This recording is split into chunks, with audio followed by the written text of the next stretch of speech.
Hi guys, আমি ঈশা। আজকে আবারও চলে এলাম একটা নতুন ভিডিও নিয়ে। আর আজকে যাচ্ছি অন্দাতে দোল উপলক্ষে মেলা বসেছে। তো মেলাটা থাকবে প্রায় 9 দিনের মতো।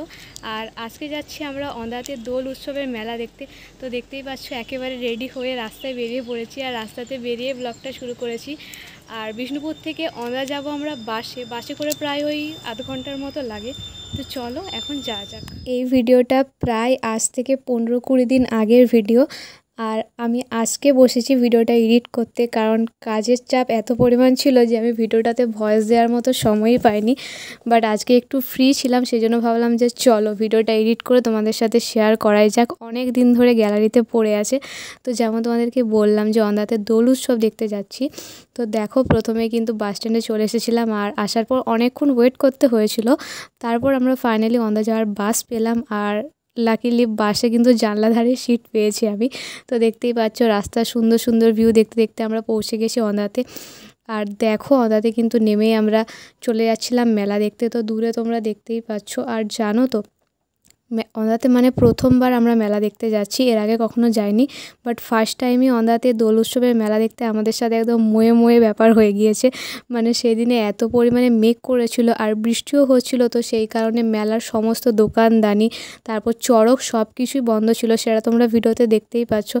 তো গিয়ে কিন্তু আমার মনটা বেশ খারাপই হয়ে গিয়েছিল যে এত দূর থেকে প্রথমবার কষ্ট করে এলাম, বাট মেলাটা সেভাবে দেখতেই পেলাম না। মানে সমস্ত দোকানদানি ওখানে বন্ধ ছিল, তোমরা তো দেখতেই পেলে।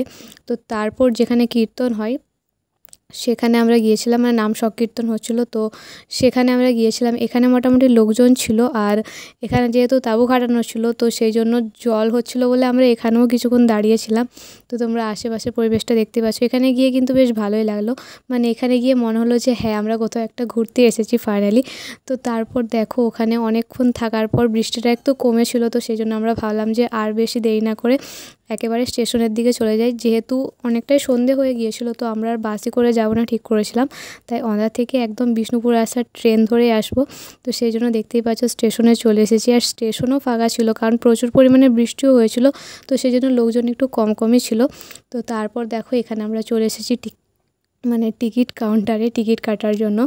ঘোরাটা তো অতটাও ভালো হয়নি, মানে মনের মতন হয়নি। এত কষ্ট করে এত দূর থেকে এলাম, বাট সেইভাবে কিছু দেখতেই পেলাম না।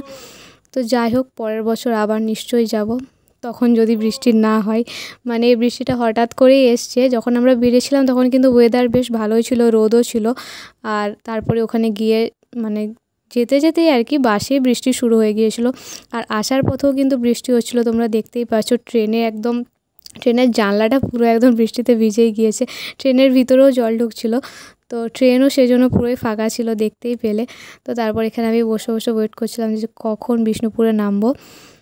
তো তারপর দেখো, আর মেলাতে গিয়ে কিন্তু কিছু খেতেও পারিনি। তো সেই জন্য ট্রেনে ঝালমুড়ি খাচ্ছিলাম। আর ট্রেনের ঝালমুড়ির টেস্ট কিন্তু একদম সেই হয়। তো এখানে আমি ঝালমুড়ি খেতে খেতে আসছিলাম বিষ্ণুপুরের দিকে।